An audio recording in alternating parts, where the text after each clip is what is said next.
각자에게 주시는 하나님 말씀은 사도행전 9장 1절로 9절 말씀입니다. 사도행전 1장 9장 1절로 9절 말씀입니다. 이 시간 우리 각자에게 하시는 하나님의 말씀으로 함께 받겠습니다. 사울이 주의 제자들을 대하여 여전히 미혹과 살기가 등등하여 대제사장에게 가서 담에서 여러 회당에 갈 공문을 청하니 이는 만일 그 돌을 쫓는 사람을 만나면 물론 남녀하고 결박하여 예루살렘으로 잡아오려 함이라. 사울이 행하여 다메섹에 가까이 가더니 호련히 하늘로서 빛이 저를 둘러 비추는지라. 땅에 엎드러져 들음에 소리가 있어 가라사대 사울아 사울아 내가 어찌하여 나를 핍박하느냐 하시거늘 주여 니시오니이까 가라사대 나는 내가 핍박하는 예수라. 내가 일어나 성으로 들어가라. 행할 것을 내게 이를 자가 있느니라 하시니 같이 가던 사람들은 소리만 듣고 아무도 보지 못하여 말을 못하고 섰더라. 사울이 땅에서 일어나 눈은 떴으나 아무것도 보지 못하고 사람의 손에 걸려 다메섹으로 들어가서 사흘 동안을 보지 못하고 식음을 전폐하니라. 아멘.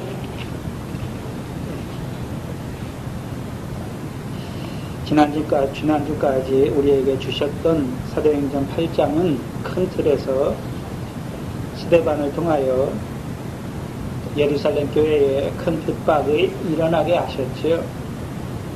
그것을 통해서, 그 핍박을 통해서 사도행전 1장 8절 말씀과 같이 사마리아에도 그 복음이 전파되게 하셨지요.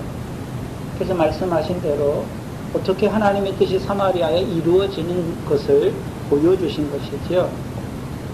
특별히 은혜와 권능이 충만한 자를 쓰시는 거예요. 그 일에. 그렇죠? 그럼 오늘도 어떤 자를 복음의 일꾼으로 쓰시겠습니까? 은혜와 권능이 충만한 전도자 빌립과 같은 자를 하나님이 보내신 거예요.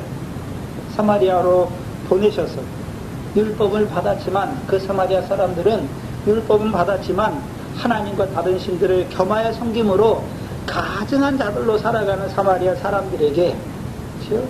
자기들의 삶이 가증한 것을 증거해 주시는 거예요. 그리고 이제 주 예수의 이름으로 세례를 베풀어 이제 그들로 하나님의 구원을 얻는 자가 되게 하시는 것입니다. 생각해야 되는 것은 그렇다면 사마리아에 있는 모든 사람들이 그 빌립을 통해서 주 예수의 세례를 받은 것입니까? 아니죠. 그러면 사마리아 사람들 중에 누가 전도자 빌립의 세례를 받는 것입니까? 마치 유대에 있는 세리와 창기들이 자기들의 직업적 삶을 통해서 세리와 창기잖아요. 자기들의 직업적 삶을 통해서 자기들이 죄인임을 깨닫고 가장 먼저 세례를 받는 자들이 되잖아요. 그것처럼 사마리아 사람들도 이 빌립의 말을 들을 때 자기들의 삶이 가증한 것을 깨닫는 자들이 하나님이여 나를 불쌍히 여기소서 나는 죄인이로소이다 하고 고백하며 나와서 세례를 받는 것입니다. 그리고 그 사마리아 그 전도자 빌립을 통해서 주 예수의 이름으로 세례를 베풀게 하시고 이제요 사도들을 통하여 성령을 받게 하신 것입니다. 성령 세례를 받게 하신 것입니다. 그래서 주 예수의 이름으로 세례를 주는 것이 어떤 의미가 있습니까? 주라고 하는 것은 사도행전 2장 36절에 하나님이 너희가 십자가에 못 박은 예수를 주와 그렇죠? 그리스도가 되게 하셨다라고 말씀했죠. 그럼 이제 이 사마리아인들은 전도자 빌립을 통해서 예수가 누구인 줄 알게 됐습니까? 주인 줄 알게 됐죠. 예수가 주라는 것을 알게 됐어요. 어떤 주입니까? 네? 여기서 주라고 말할 때는 우리가 히브리서에 말씀하는 영원한 구원의 근원이 되신 주잖아요.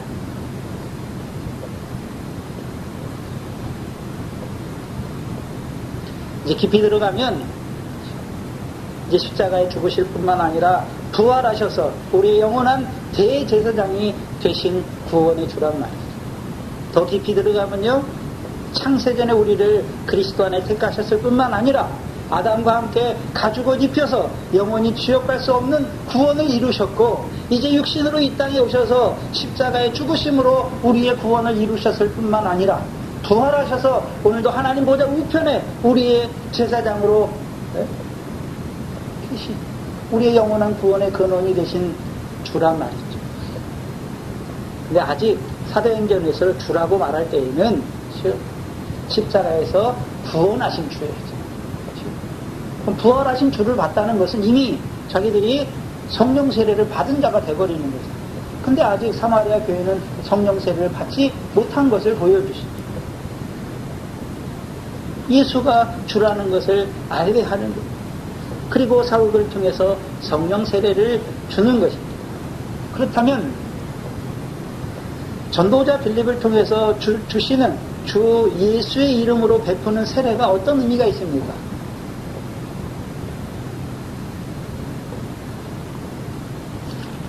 로마서 5장입니다. 나눠서 보여주시는데, 사도들을 통해서 주시는 성령 세례, 전도자 빌립을 통해 주시는 주 예수의 세례, 주 예수의 세례는 받았지만 아직 성령은 받지 못한 자로 살아가는 사마리아 백성들, 그들에게 사도들을 통해서 성령 세례를 받게 하시죠. 그것을 나눠서 말씀하세요. 로마서 5장 9절에 보시면, 그러면 이제 우리가 그의 피를 인하여 의롭다 하심을 얻었은즉 더러 그로 말미암아 진노하심에서 구원을 얻을 것이니, 이제 9절을 10절이 푸는 거예요. 곧 9절의 말씀이 무엇인지를 10절이 풀지요. 곧 우리가 원수 되었을 때 그 아들의 죽으심으로 말미암아 하나님으로 더불어 우리가 어떤 자가 됐습니까? 화목한 자가 된 거야. 이것이 무엇입니까? 주 예수의 이름으로 주시는 세례. 의롭다 하시면 얻은 자가 됐단 말이에요. 그렇죠?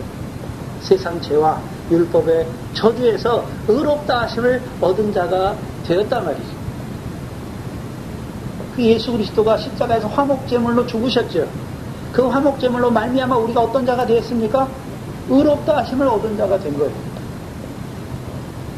아까 우리가 교동문 시간에 읽었잖아요. 로마서 3장에 예수 그리스도로 화목제물로 말미암아 우리를 하나님 앞에 의로운 자로 세우셨다라고 말씀하시는 거예요. 그러면 전도자 빌립이 주는 세례는 어떤 세례입니까? 예수 그리스도가 화목제물로 우리의 죄를 위하여 십자가에 죽으신 것을 증거해 주는 것이죠. 이제 그것이 믿어진 자들은 예수 그리스도가 나의 죄를 지시고 나의 율법, 내가 받아야 될 율법의 저주를 지시고 십자가에 죽으신 것을 믿었으니까, 그렇죠? 이제 나는 어떤 자가 되었습니까? 의로운 자가 된 것을 보여주십니다. 그렇다면 생각해 보세요. 예수의 십자가는 우리하고 우리 뭐와 상관이 있습니까? 자기 백성을 저희 죄에서 구원하시는 것이죠. 세상 죄를 지고 가는 하나님의 어린 양이잖아요. 그 세상 죄에서 우리를 구원하신 예수의 십자가고, 그리스도의 십자가는요, 우리를 율법의 저주에서 속량하시는 그리스도의 십자가죠. 우리가 이 세상에 와서 짓는 죄는 딱 두 가지예요. 세상 죄 아니면요 율법의 저주예요. 율법의 저주가 무엇입니까? 율법은 왜 주셨습니까? 거룩한 백성으로 살아가게 하시기 위해 주셨잖아요. 곧 우리가 하나님의 말씀을 받았어요. 전에는 우리가 세상 죄를 졌는데 예수 십자가로 세상 죄에서 구원하셨고, 이제 구원한 자들에게 계속해서 말씀을 주시잖아요. 왜 주셨습니까? 거룩한 자로 살아가게 하시고. 근데 우리가 그 말씀대로 살지 못하는 것이 무엇입니까? 그게 죄예요. 우리가 당연히 뭘 받아야 되는 것입니까? 저주를 받아야 되는 것입니다. 근데 그 저주에서 우리를 어떻게 하셨습니까? 속량하셨답니다.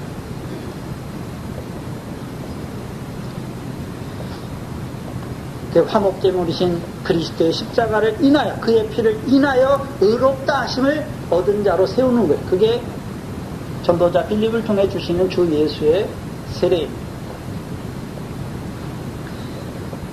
로마서 5장 10절을 다시 보시면 우리가 화목하게 되었은즉 화목한 자가 되었다라고 말씀하시죠. 그럼 화목한 자가 되었으면 다 됐습니까? 이제 화목된 자로서 더 그의 살으심을 인하여 구원을 얻어야 하는 것입니까? 그의 살으심은 그의 십자가를 말하는 것입니까? 그의 부활을 말씀하시는 것입니까? 그의 부활을 말씀하시는 겁니다. 그러면 사도들을 통해 성령 세례를 주신 것은 성령 세례는 누가 주시는 것입니까? 부활하신 예수께서, 곧 그리스도잖아요. 부활하신 그리스도께서 아버지의 성령을 받아서 우리에게 주시는 것이죠. 그럼 성령을 우리에게 부어주시는 이유가 무엇입니까? 네? 그의 부활로 말미암아 우리도 뭘 얻게 하려고요? 구원을 얻게 하려고. 그래서 구원은 애굽에서의 구원, 광야에서의 구원, 가나안 땅에서의 구원이 있잖아요. 예수의 십자가로 우리를 세상 죄에서 구원하는 것도 구원이고, 그리스도의 십자가로 우리를 율법의 저주에서 속량하시는 것도 그것도 구원이고, 이제 성령 세례를 주시는 이유가 무엇입니까? 우리로 하여금 그의 부활하심으로 말미암아 이제 뭘 얻는 자로 살게 하시려고요? 구원을 얻는 자로 살게 하십니다. 그래서 성령 세례를 받은 자들을 사도행전 2장에서 한마디로 어디에서 구원을 받았다 말씀하셨습니까? 패역한 세계 가운데서 구원을 얻었다라고 말씀합니다. 다른 말로 우리에게 성령 세례를 주시는 이유가 무엇입니까? 성령 어디서 왔습니까? 위에서. 누가 보내셨습니까? 영광을 받으신 주께서 그 성령을 보내셨죠. 그럼 그 성령이 우리에게 뭘 보여주십니까? 주의 영광을 보여주시잖아요. 주의 영광을 보여주시는 거예요. 그럼 주의 영광을 보여주시는 이유가 무엇입니까? 주님만 이렇게 영광스럽다 그거 보여주시는 것입니까? 영광으로 우리를 영광에 이르게 하시기 위해서 보여주시는 것입니다. 영광에 이르게 하시기 위해서 보여주시는 것입니다. 한마디로 성령은 위의 것을 보여주시는 거예요. 이제 우리에게 성령 세례 주시는 이유가 무엇입니까? 이제 우리로 하여금 하늘의 상을 얻는 구원을 이루는 자로 세우시기 위함이죠. 한마디로요, 세상에서 주의 택함을 입은 이 세상의 후사로 세우시는 거예요. 이 세상에서 하나님의 상과 영광을 얻는 후사로 세우시기 위해서 우리에게 성령 세례를 주시는 것입니다. 이제 그 성령 세례를 따라 하나님 나라에 들어가게 하실 뿐만 아니라 이제 그 하나님 나라에서 그 나라와 의를 구하는 자들로 살아가게 하시기 위하여 성령 세례를 주십니다. 그래서 구원에 이르도록 자라가야 되는 것이죠. 우리가 세상 죄에서도 구원받아야 되지만 율법의 저주에서도 구원받아야 되는 것이고, 이제는요 패역한 세대 가운데서도 구원을 얻어야 하는 것입니다.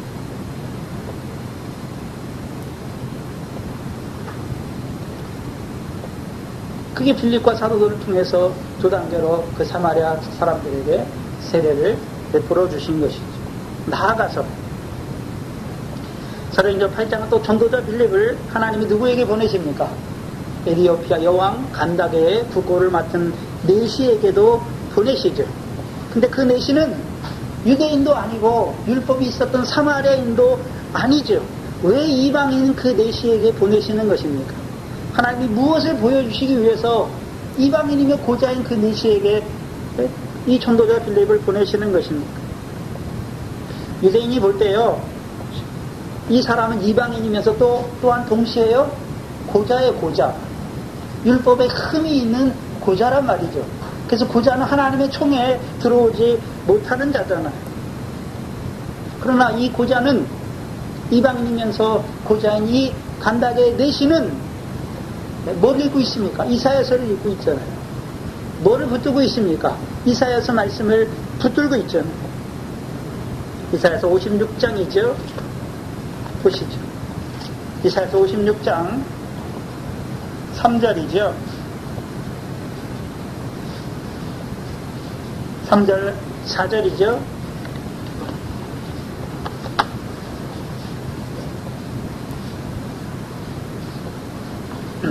큰 소리로 이사야서 56장 3절 4절입니다. 큰 소리로 읽습니다. 시작.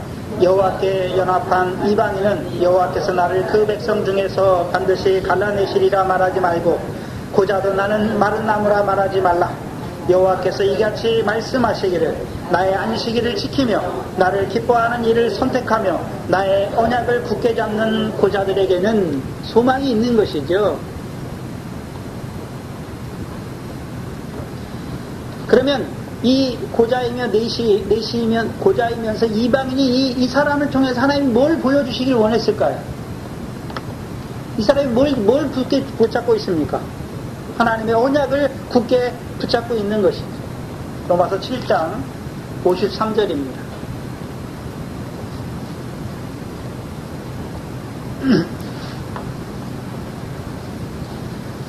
비교해서 보여주시는 거예요. 스데반의 마지막 증거가 무엇입니까? 유대인들을 향해서 스데반이 하는 마지막 증거가 무엇입니까? 사도행전 7장 53절이에요. 네? 너희는 천사가 전하여준 율법을 받고도 뭐하지 아니하는 자들이라고요? 지키지 아니한단 말이죠. 근데 누가 지키고 있습니까? 율법을 누가 지키고 있나요? 이방인이며 고자인 그 내시가 하나님의 율법을 지키고 있단 말이죠. 그럼 유대인들은 율법을 받았는데 지키는 자입니까? 율법의 행함을 의지하는 자들입니까? 율법의 행함을 의지한다는 의미가 어떤 의미입니까? 율법의 행위로 의롭다함을 얻으려는 거예요. 자기가 율법을 지켜 행해서 하나님 앞에 의로운 자가 되려고 하는 거예요. 그래서 로마서 10장에서 뭘 말씀합니까? 하나님의 의를 모르고 자기 의를 힘써 세우려고 하나님의 의를 복종치 아니하였다라고 말씀하시죠. 율법을 받았으면서도 율법을 주신 하나님의 뜻을 알지 못해요. 율법을 왜 주셨습니까? 율법을 행해서 하나님 앞에 의로운 자로 서게 하시려고 주신 것이 아니라 자기가 죄인임을 깨닫게 하시기 위해서 주셨잖아요. 근데 오히려 그 율법을 율법을 받은 유대인들이 오히려 지키지 아니하고 누가 지키고 있는 것을 보여주시는 것입니까? 고자이며 이방인인 그 내시가 하나님의 언약을, 율법의 언약을 지키고 있는 것을 보여주시죠. 그럼 지킨다는 것은 이제 이 고자이며 이방인의 이 내시는, 그렇죠? 이사야 말씀을 읽잖아요. 그 구약의 성경을 읽는단 말이에요. 읽으면서 자기가 어떤 자인 걸 알고 있습니까? 율법이 없는 이방인의 죄인이요 고자인 하나님 앞에 흠이 있는 죄인인 걸 알고 있잖아요. 그러면서 이사야 53장을 읽고 있잖아요. 그에게 빌립을 보내주셔서 이사야 53장의 말씀을 그에게 풀어주시는 거잖아요. 그렇죠? 그 고난받는 종이 선지자를 말하는 것이냐 타인을 말하는 것이냐라고 물을 때 빌립을 통해서 거기서부터 시작해서 예수를 가르쳐 증거해 주잖아요. 뭘 증거해 줬겠습니까? 이거는 선지자 이사야를 가르쳐 말씀하시는 것이 아니라 하나님의 종, 율법과 선지자가 증거한 하나님의 의이신 예수 그리스도에 대해서 말씀하는 것이다. 이 말씀하신 대로 하나님의 아들이 육신을 입고 이 땅에 오셔서 유대인의 왕으로 우리의 세상죄와 율법의 저주를 속량하시기 위하여 유대인의 왕으로 십자가에 죽으신 것을 증거해 주시는 거예요. 그러니까 이 내시가 어떤 자가 되었습니까? 세례받는 것을 기뻐하죠. 아, 그렇구나. 이제 그 고난받는 종이 자기와 무슨 상관이 있는 줄 아는 자가 되는 것입니다. 결국 율법의 행함을 의지하던 유대인들은 하나님의 의를 모르고 자기 의를 세우려고 하나님의 의를 복종치 아니함으로 결국은 끊어진 자가 되는 것입니다. 이방인이며 고자이지만 하나님의 율법을 지키고 있는, 굳게 지키고 있는 그 내시가 율법과 선지자가 증거한 하나님의 의를 믿음으로 구원을 얻게 되는 것을 보여주시는 것입니다. 그래서 하나님 앞에 의롭다함을 얻는 것은 율법의 행함으로 되는 것이 아니라 하나님의 의인 예수 그리스도를 믿음으로 되는 거예요.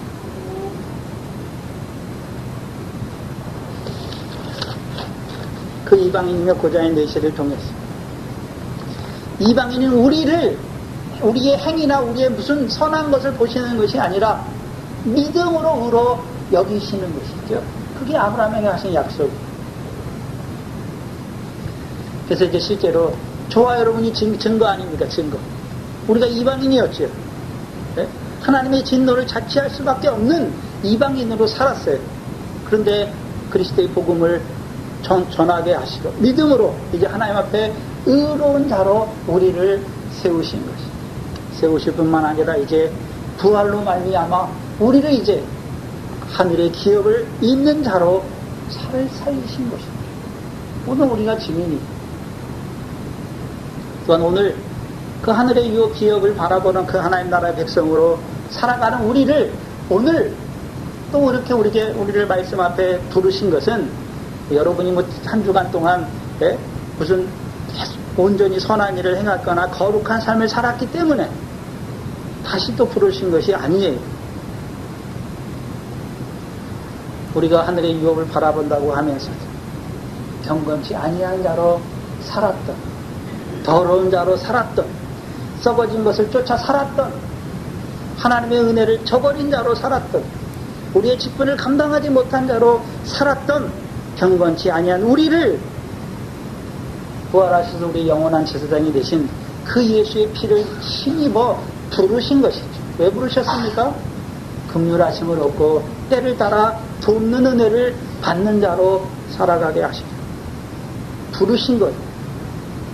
그래서 우리가 교회에 나올 때, 예배당 나올 때마다 바리새인들처럼 하나님 보시옵소서, 내가 일회에 2번씩 금식하고 11조하고 모두 하고 나는 불의와 토색하는 저 사람들하고 다릅니다. 그거는 하나님이 기뻐하지 않아요. 누구를 기뻐합니까? 감히 하늘을 우러러 보지 못하고 자기 가슴을 치며 하나님 나는 죄인이로소이다 하는 그들을 받으십니다. 그래서 사도 바울은 사도로 살아가는데 무슨 흠이 있겠습니까? 그러나 늘 자기는 어떤 자라고 고백합니까? 나는 죄인 중에 괴수다라고 고백하는 것입니다.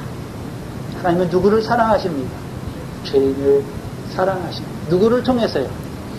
그 아들을 통해서 그 죄인을 사랑하시는 것입니다. 그래서 오늘도 죄인된 우리를 부르시는 거예요. 왜 부르셨습니까? 하나님의 은혜와 사랑을 덧입혀 주셨어요. 그 죄인을 사랑하신 사랑 안에서만, 은혜 안에서만 살아가게 하시려 우리를 부르신 거예요. 그게 먼저예요. 그래서 자비와 긍휼을 입어야 되는 거예요. 여러분 왜 나오셨습니까? 하나님의 자비와 은혜, 죄인을 사랑하신 그 은혜를 입기 위해서 나오는 거예요.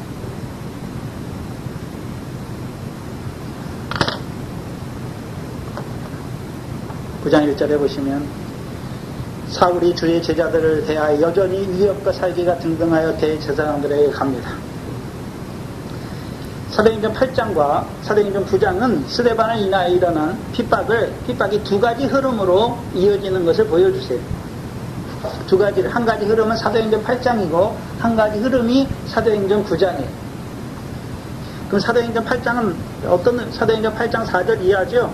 핍박을 인하여 흩어지게 하셨고 흩어진 사람 중에 전도자 빌립을 통해 사마리아와 에디오피아 여왕 간다게의 국고를 받은 내시에게 그리스도의 십자가를 증거해서 그들을 주 예수의 이름으로 세례를 베풀게 하신 것이죠. 그래서 이제 하나님과 화목한 자들로 세운 것이죠. 그게 첫 번째. 두 번째가 사도행전 9장이죠. 사도행전 9장은 사울의 회심이 나와 있어요. 그렇죠? 스데반을 인하여 스데반을 죽는데 그렇죠? 그 옷을 맡았을 뿐만 아니라 예루살렘에 있는 교회를 핍박하던 그 사울을 다메섹에서 하나님이 부르신 것이죠. 다메섹에서 하나님이 부르셨잖아요. 주의 제자들에 대하여 위협과 살기가 등등 해가지고 이제 다메섹까지 가서 그 예수 믿는 자들을 잡아오려 결박해서 예루살렘으로 돌아오려고 했던 그 사울을 하나님 뭐 하십니까? 부르신단 말이죠. 봐야 되는 것은 사울의 행위를 보고 부르시는 것입니까? 아니에요. 그럼 사울은 어떤 행위였습니까? 여기서 디모데전서 1장 13절 이하처럼 회방자야. 복음의 회방자예요. 핍박자야. 포행자다. 근데 포행자였던 그에게 그의 행위를 보시고 부르신 것이 아니라 오래 참으심으로 긍휼을 입게 하셨다라고 말씀하시는 거예요. 그래서 하나님이 저와 여러분을 부르실 때 무슨 내가 다른 사람보다 잘나서 다른 사람보다 뭘 착하기 때문에 부르신 것이 아니에요. 마태복음 22장에 길에 가서 사거리에 가서 악한 자나 선한 자나 보는 대로 어떻게 합니까? 2,000층짜리에 청하여 오라 말하는 거예요. 악한 자 중에 대표가 누굽니까? 사울이 있습니다. 대방자요, 핍박자요, 포행자로 살았어요. 그래서 그 당시 그리스도인들이, 그 당시 제자들이 뭐라고 생각했을까요? 사울 쟤는 버리네야. 네? 사울이 어떻게 믿어? 저렇게 핍박하고 대적하고 해방하는 자인데 어떻게 믿을 수가 있겠어요? 그렇게 생각했는데요. 하나님은 어떻게 하십니까? 그를 부르시는 거예요. 해방자와 핍박자, 포행자였던 그에게 오래 참으시고 그에게 긍휼을 입혀주셔서 그를 부르신 거잖아요.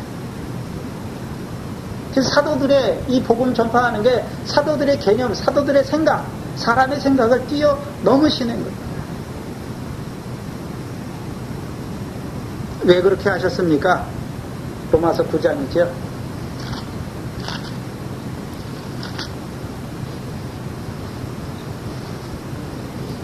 로마서 9장입니다.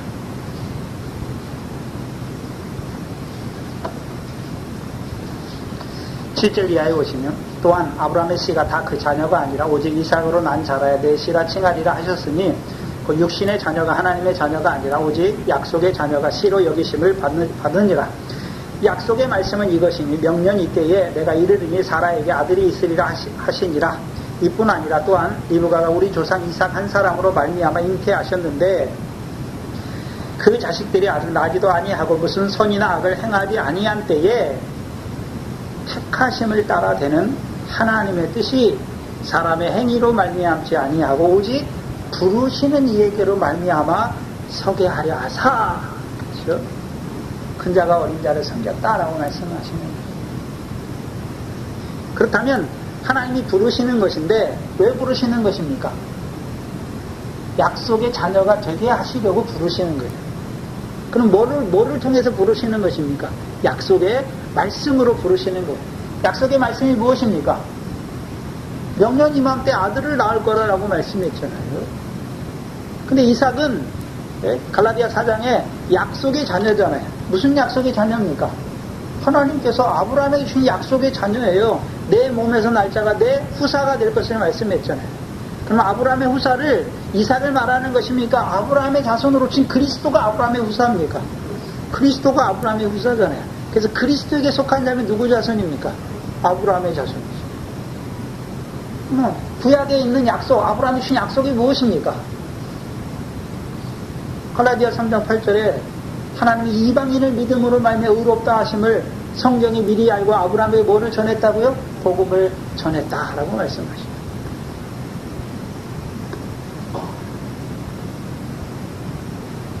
그래서 구약 성경은 한마디로 하면 무엇입니까? 하나님이 아들을, 그 독생하신 아들을 보내시겠다는 거죠. 그래서 로마서 1장 2절이 무엇입니까? 복음은 하나님의 아들에 대하여 하나님께서 구약의 선지자들로 미리 약속하신 것이죠. 그 약속하신 말씀을 누가 먼저 받았습니까? 아브라함이 받았단 말이에요. 그래서 그 약속하신 대로 하나님이 누구를 보내시는 것입니까? 아브라함의 자손으로 그 하나님의 아들 예수 그리스도를 보내신 것이죠. 왜요? 주와 그리스도가 되게 하시기 위해서. 그래서 그를 통해서 이제요 이방인이 우리를 부르시기 위해서.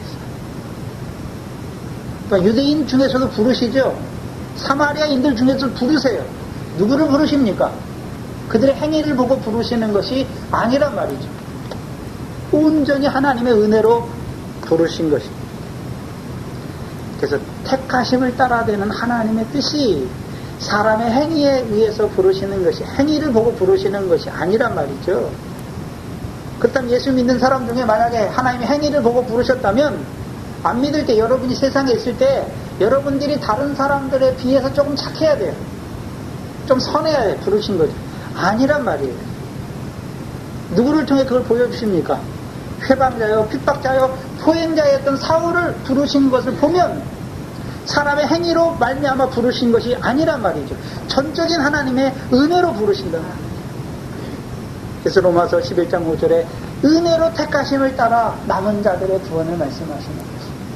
갈라디아서 1장 6절에 그리스도의 은혜로 우리를 부르셨다라고 말씀하는 것입니다. 이제는 오늘 예수 믿는 사람들이 하나님이 왜 어떻게 우리를 부르셨는지 몰라요. 자기가 믿은 줄 알아요. 자기가 내가 예수 믿어 구원받은 줄 안단 말이죠. 로마서 8장 30절이 무엇입니까? 우리가 나왔습니까? 부르셨다라고 말씀했습니다. 부르셨어요. 네? 그럼 부르심의 조건이 무엇입니까? 그 아들을 내어주셔서 우리를 부르시는 거예요. 그 아들을 십자가에서 죽이심으로 우리를 의로운 자로 부르신 거란 말이죠. 우리가 뭐 잘났기 때문에, 우리가 죄가 없기 때문에, 우리가 거룩했기 때문에, 우리가 선했기 때문에 우리를 하나님의 백성으로 부르신 것이 아니란 말이에요. 우리가 죄인이었고 가증한 자였고 하나님을 알지도 못하여서 진노를 받을 수밖에 없는 자로 살아갔던 우리를 그 그리스도의 십자가의 은혜를 통해서, 대속의 은혜를 통해서 우리를 부르신 거란 말이에요. 어떻게 하십니까? 자랑치 못하게 하십니다. 아무라도 자랑치 못하게 하십니다. 생각해야죠. 근데 우리가 자랑할 때가 많아요. 네? 여러분이 안 믿는 남편을 보면서 아이고 어떻게 저렇게 살아? 네? 나는 하나님의 백성인데 하나님 안 믿는 내가 저 사람보다 더 잘난 줄 알아요. 더 거룩한 줄 알아요. 더 깨끗한 줄 알아요. 천만에요. 하나님의 은혜가 아니었으면 똑같이 살고 있을 거예요. 똑같이 살고 있을 거예요. 그렇다면 나에게 하나님의 은혜를 부어주셨다는 것은 아직도 안 믿는 남편과 자녀들을 보면서 저들에게도 하나님이 뭘 부어주시기를 원해야 되는 것입니다. 은혜를, 긍휼을 베풀어 주시기를 원해야 하는 것입니다. 오늘 동산교회에 나오신 분들이 뭘 바라야 되는 것입니까? 나를 불쌍히 여겨주시기를, 나에게 은혜를 베풀어 주시기를, 나를 긍휼히 여겨주시기를. 특별히 사울이 회방자요 핍박자요 포용자였을 때 그가 행한 대로 하나님이 그에게 갚지 아니하시고 사울에게 1절 오래 참을 보이실 뿐만 아니라 그에게 긍휼을 입히셔서 부르신 것은 온전한 은혜예요. 왜 그를 온전한 은혜 가운데서 그를 부르셨습니까? 고린도전서 15장이죠.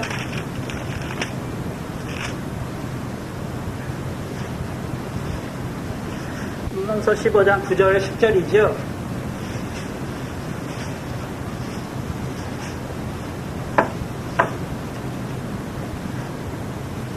나는 사도 중에 지극히 작은 자라. 내가 하나님의 교회를 핍박하였으므로 사도라 칭함을 받기에 감당치 못할 자로라.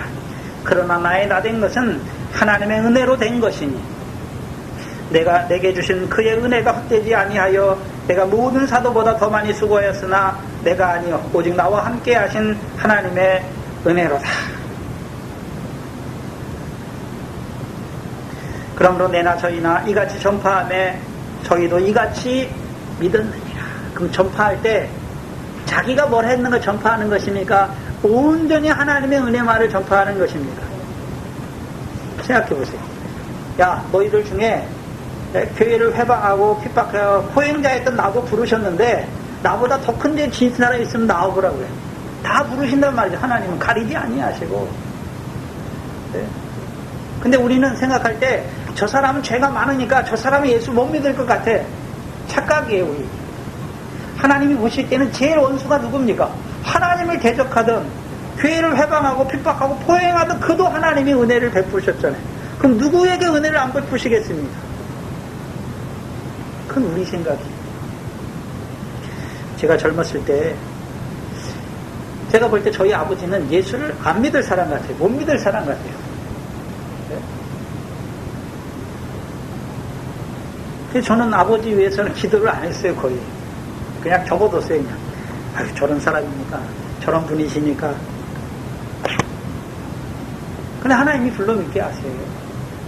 우리가 하는 게 아니에요. 오늘 하나님의 은혜라는 것을 보여주시는 거예요. 포기하지 마세요. 그러면 이 사울을 한마디로 말하면, 사도 바울 한마디로 말하면 은혜의 사도예요. 은혜의 사도. 그렇죠?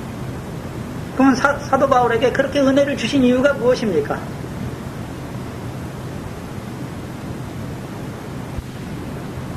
다른 모든 사도보다 더 큰 일을 하게 하기 위해서. 더 큰 일을 하게 하기 위해서.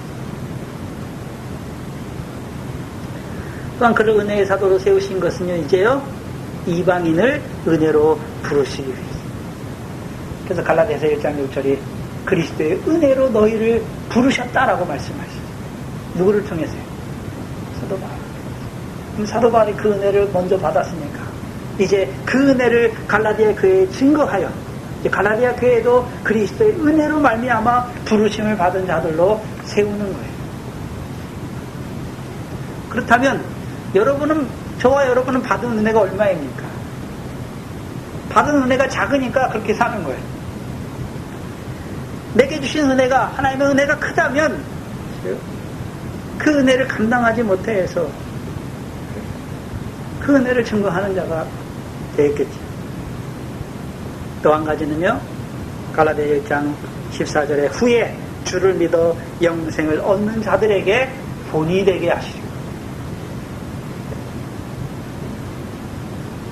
그래서 사도 바울을 본으로 보여주시는 거예요. 그렇죠? 회방자와 핍박자와 포행자였던 자도 하나님의 은혜로 들어서 사도로 쓰시는데, 하물며 너희 남편일까 뭐냐, 너희 안 믿는 자녀일까 뭐냐, 염려하지 말라는 거예요. 하나님이 부르시기만 합니다.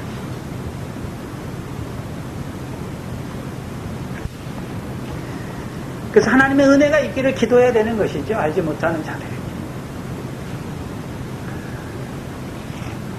사도행전 9장에 사울을 통해 보여주시는 역사예요. 핍박하던 그를 하나님이 은혜로 부르시는 거예요. 제일 처음에 유대인 중에 부르셨잖아요. 유대인 중에 어떤 자들을 부르셨을까요? 율법으로 의롭다함을 자기 의를 힘써 세우는 자들을 부르셨습니까? 율법으로 세리와 창기와 같이 자기가 죄인됨을 아는 자들을 부르셨을까요? 사마리아도 똑같아요. 율법을 받았지만 가증한 자로 살아가는 그들을 죄를 깨닫게 해서 죄인을 사랑하신 하나님 앞에 부르신 것입니다. 이방인이었던 그들을 율법을 지키는 자로, 언약을 지키는 자로 살았던 그들을 부르시는 것이고, 이제 마지막에 누구를 부르시는 것을 보여주시는 것입니까? 핍박자와 포행자였던 사울을 부르셔서 사도로 세우시는 것을 보여주시는 거예요. 그렇다면 오늘 우리를 보내시잖아요. 하나님이. 네? 못 부를 사람이 누가 있습니까? 네? 가리지 말고 가시는 거예요. 저 사람은 선하니까, 저 사람은 착하니까.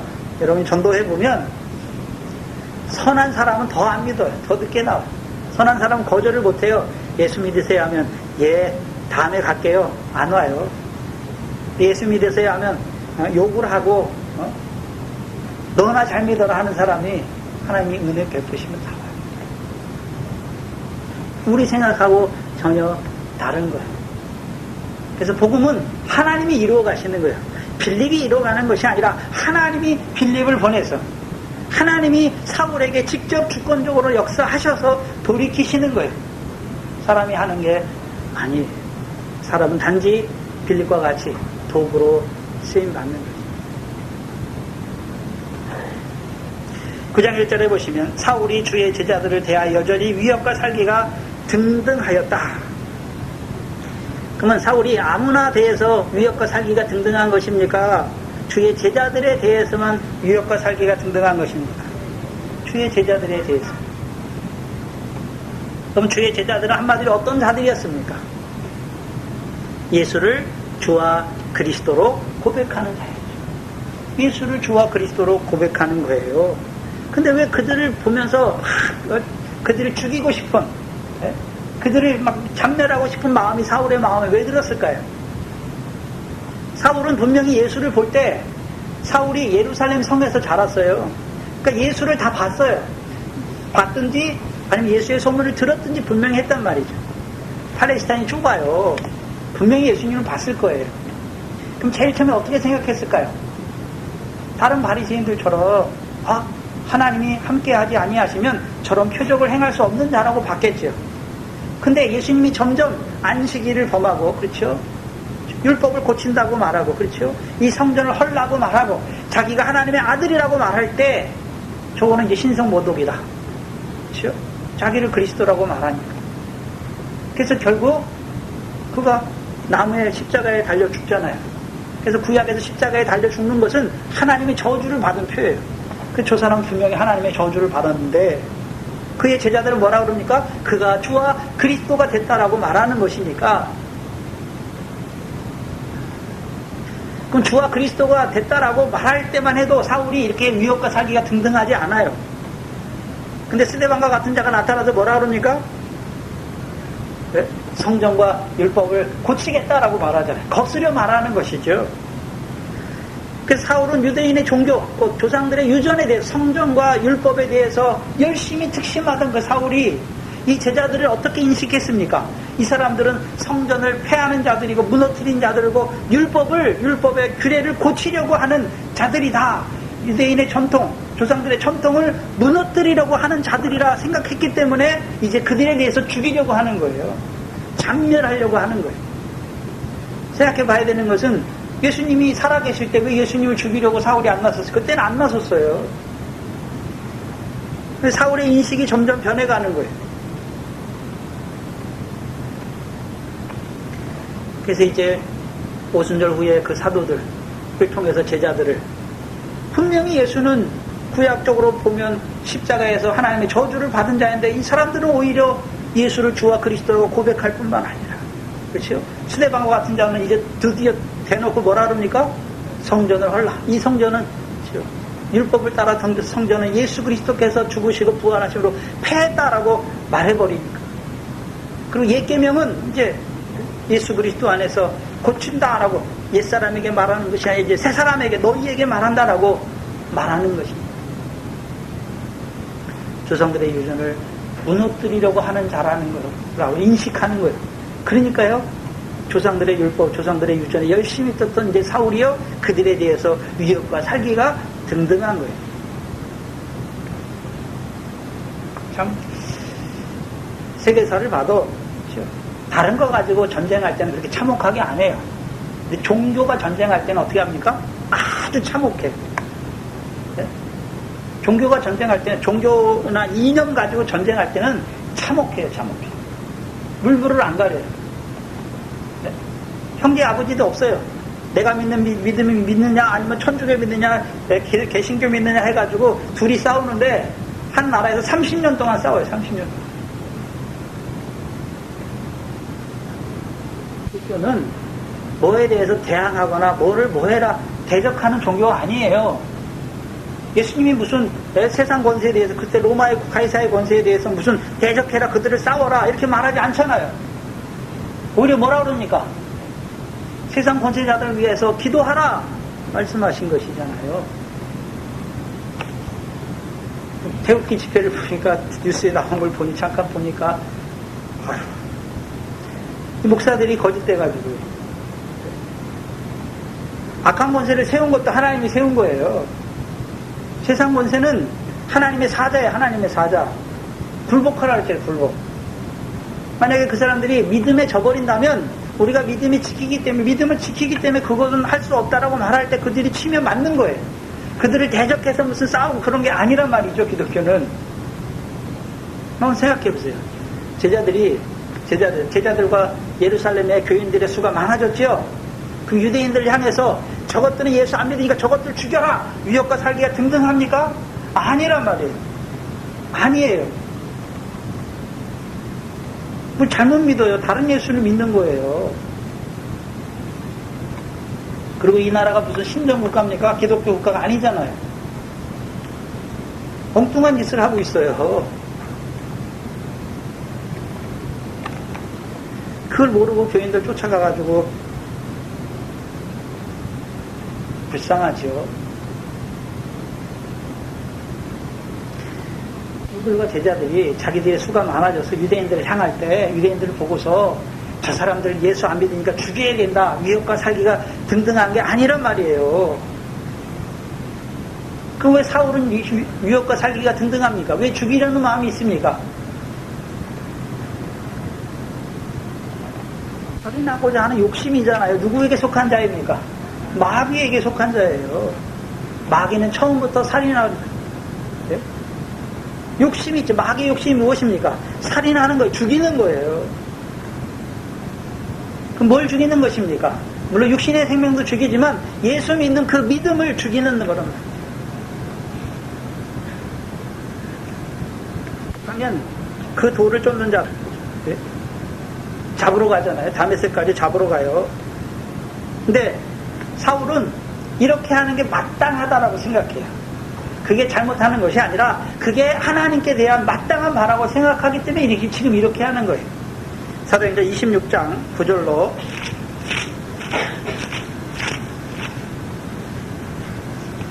10절입니다.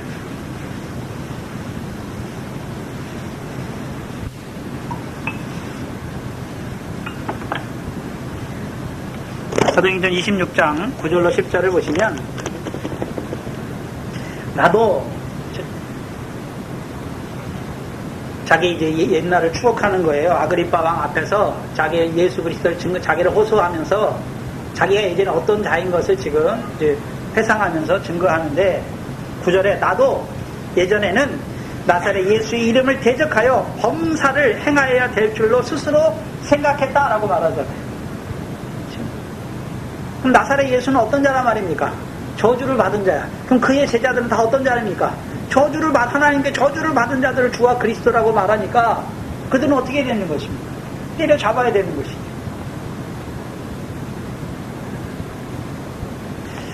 스스로 나사렛 예수의 이름을 대적하여 범사를 행하여 될 줄 스스로 생각하고 예루살렘에서 이런 일을 행하여 대제사장들에게 권세를 얻어 가지고 많은 성도들을 옥에 가두고 또 죽일 때에 내가 가편 투표를 하였고 또 모든 회당에 여러 번 형벌하여 강제로 모독하는 말을 하게 하고 저희를 대하여 심히 격분하여 외국 성에까지도 가서 핍박하였고 이 일로 대제사장들의 권세와 위임을 받고 다메섹까지 갔다라고 말씀하죠. 근데 사울이 왜 이런 자가 됐을까요? 요한복음 15장 21절입니다.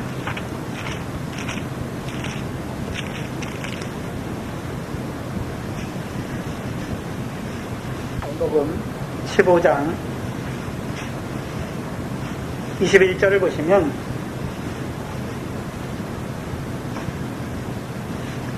21절에 그러나 사람들이 내 이름을 인하여 이 모든 일을 너희에게 하리니 이 모든 일은 무엇입니까? 19절로 20절이잖아요. 세상에서 택함을 받은 자들을 미워하고 20절에는 너희 종도로 내가 너희더러 종이 주인보다 더 크지 못한 말을 기억하라. 사람들이 나를 핍박하였은즉 누구도요? 너희도 핍박할 것이요 내 말을 지켰은즉 너희 말도 지키는 거잖아요. 그러면 세상에서 주의 택함을 받은 자들을 미워할 뿐만 아니라 그들의 말을 지키고 왜 지킵니까? 그들을 말로 하나님 모독한다고 해서 죽이려고 그들을 핍박하잖아요. 왜 이렇게 하는 것입니까? 21절에 그러나 사람들이 내 이름을 인하여 모든 일을 너희에게 하잖아요. 왜요? 이는 그 사람들이 그렇게 하는 이유는 나를 보내신 일을 뭐하지 못하는 것입니까? 알지 못한다. 그럼 사울이 회방자요 핍박자요 포행자로 행했던 것, 그렇게 행했던 것은 누구를 알지 못하는 것입니까? 하나님에 대해서 알지 못하잖아요. 자기는 유대인으로서 누구보다 더 열심히 하나님을 섬긴다고 하는데 실제로는 하나님에 대해서 알고 있습니까? 알지 못하기 때문에 그렇게 한 것입니까? 알지 못하기 때문에 그렇게 한 거예요.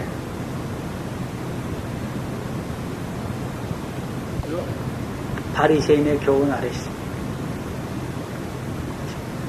그래서 바리새인을 예수님이 뭐라고 말씀합니까? 뱀들아, 독사의 새끼들아 말씀하시죠. 그래서 에덴 동산에서 옛뱀이 역사했고 예수님 때는 무슨 뱀이 역사하고 있습니까? 새뱀이 역사하고 있죠. 그 옛뱀의 역사는 무엇입니까? 선악을 알게 하는 나무 실과를 먹으면 정녕 죽어요. 근데 죽지 않는다고 속여서 죽는 자가 되게 하잖아요. 그런데 이제 예수 그리스도 다음에, 복음 다음에는 이제 예수 그리스도로 다 구원을 이루셨는데 이제 뭐라고 말합니까? 거짓말 하는 거예요. 율법을 행함으로 우리가 의롭다함을 얻는다라고 말하는 것이죠. 이 세겜의 역사예요. 바리새인의 교훈은 한마디로 무엇입니까? 율법의 행함을 의지함으로 자기를 의롭다고 여기는 것이죠. 그럼 자기 죄를 보지 못해요. 그러니까 결국 죄의 사함을 받지 못하고 죄 가운데 망하게 하는 거예요.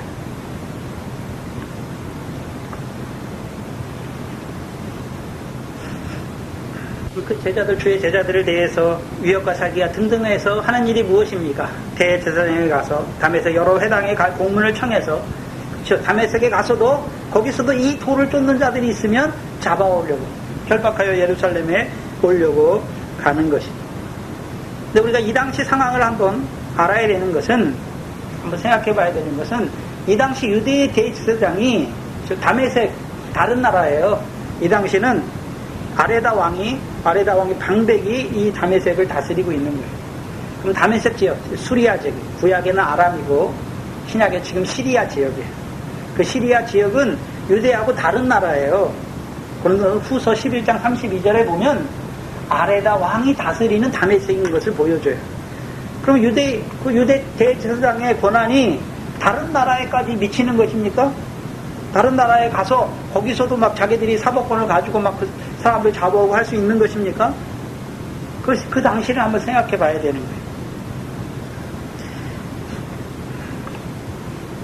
거예요.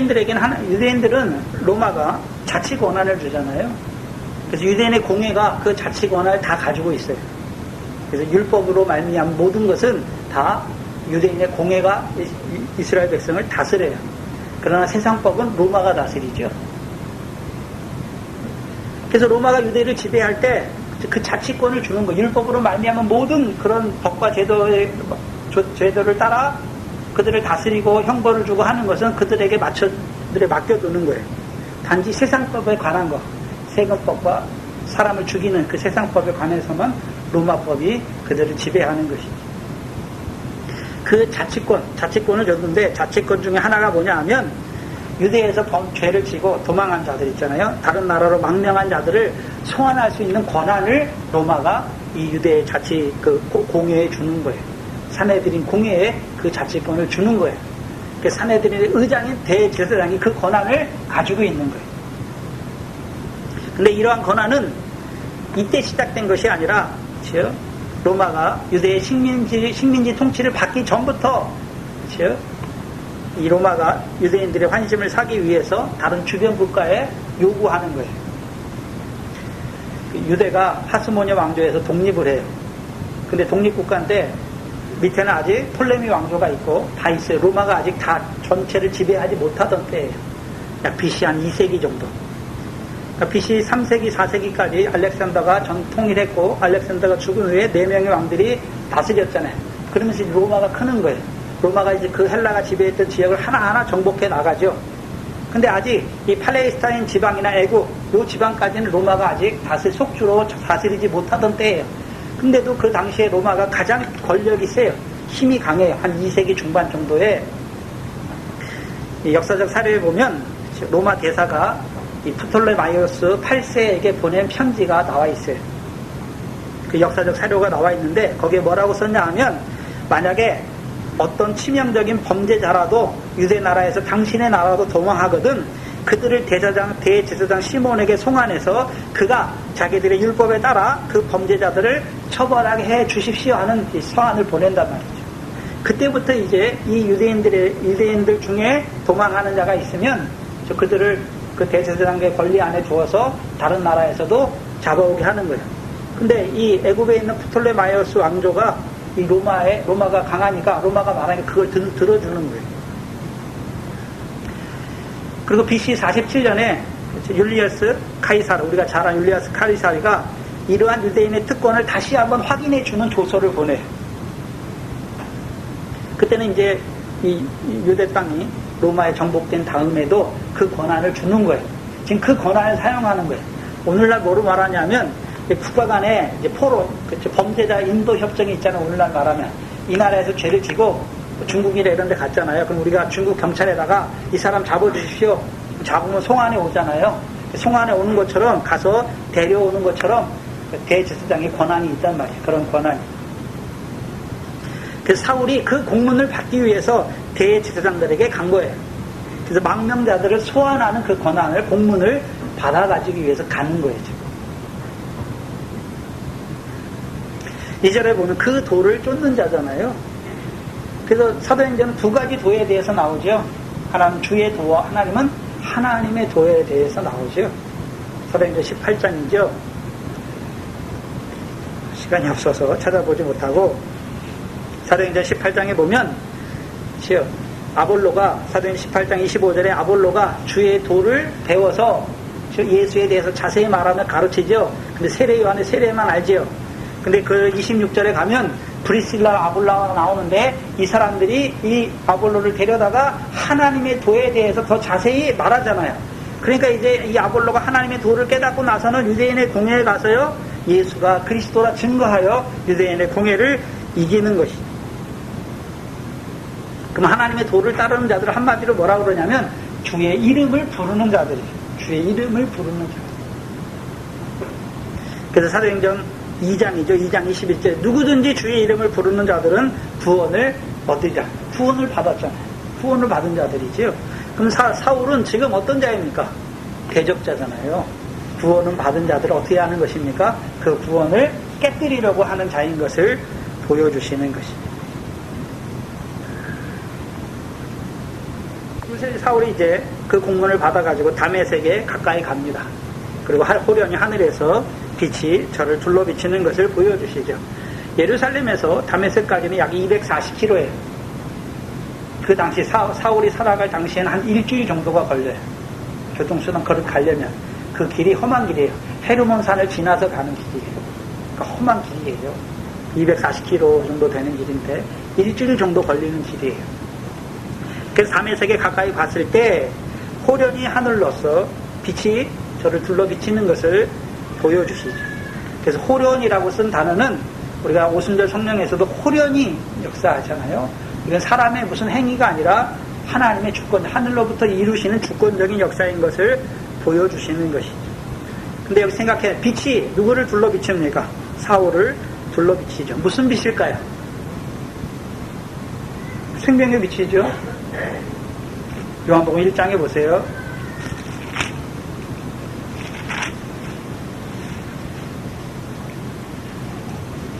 1장 4절 이하에 그 안에 생명이 있으니 이 생명은 사람들의 빛이라. 빛이 어둠에 비추되 어둠이 깨닫지 못하더라. 하나님께로서 보내심을 받은 사람이 났으니 이름은 요한이라. 저가 증거하러 왔으니 곧 빛에 대하여 증거하고 모든 사람으로 자기를 인하여 믿게 하려 함이라. 그는 이 빛이 아니요 이 빛에 대하여 증거하러 온 자라. 참빛 곧 세상에 와서 각 사람에게 비치는 빛이 있었나니 말씀하시죠. 생명의 빛이죠. 근데 원래 빛은, 이 생명의 빛은 누구를 통해 비추시는 것입니까? 생명의 빛이 예수 그리스도인데 누구를 통해 비추는 것입니까? 하나님께서 하나님께로부터 보내심을 받은 사람을 통해서 알지 못한 어두운 가운데 있는 자들에게 그 빛을 증거해 주는 것이잖아요. 증거해 주시는 것이죠. 그렇죠? 근데 사울의 역사에서는 누구 세례 요한이나 아니면 제자들이나 사도들을 통해서 그 빛을 비춰 예수 그리스도를 증거해 주는 것이 아니라 막바로 누가 합니까? 하나님께서 바로 빛을 비춰버리시는 거예요. 그게 호련이에요. 그러면 이 빛을 비추시는 이유가 무엇입니까? 마태복음 4장에서는 이 빛을 뭐라고 말씀합니까? 마태복음 4장 14절 이하에 큰 빛이죠. 14절, 16절, 마태복음 4장 14절로 16절에 이는 선지자 이사야로 하신 말씀을 이루려 하심이라. 일러스되 스불론 땅과 납달리 땅과 요단강 저편 해변길과 이방의 갈릴리여 흑암에 앉은 백성이 큰 빛을 보았고 사망의 땅과 그늘에 앉은 자들에게 빛이 비추었도다. 그럼 빛이 비쳤는데 지금 사울이 어디 가운데 있습니까? 흑암 가운데 있잖아요. 사망의 땅과 그늘에 앉은 자로 살아가는 그에게 큰 빛을 비춰주시는 것이죠.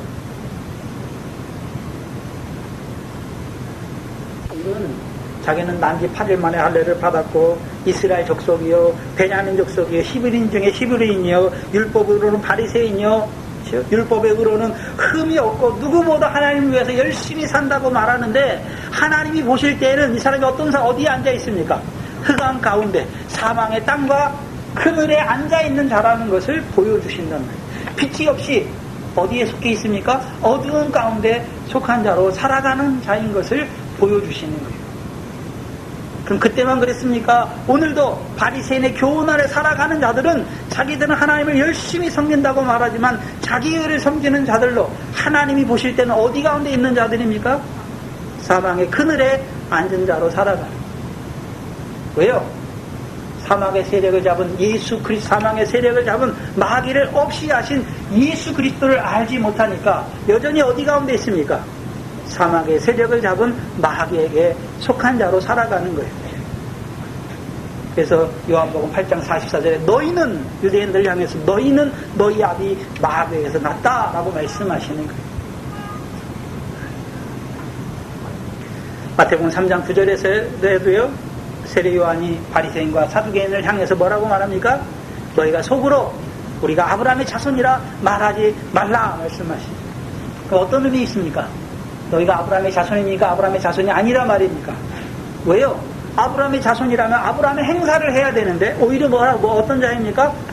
세례요한의 세례를 거부하는 하나님의 뜻을 저버리는 자들인 것을 보여주시는 것입니다. 그렇다면 지금 사울에게 빛이 비춘 것은 사망의 그늘에 앉은 자에게 이제 그 큰 빛을 비춰주시는 것이죠. 생명의 빛을 비춰주시는 것이죠. 그럼 생명의 빛의 내용이 뭔가요? 고린도후서 4장 6절이죠. 오늘 북도 시간에 읽어드렸던 말씀이죠. 고린도후서 4장 6절이죠. 고린도후서 4장 6절에 보시면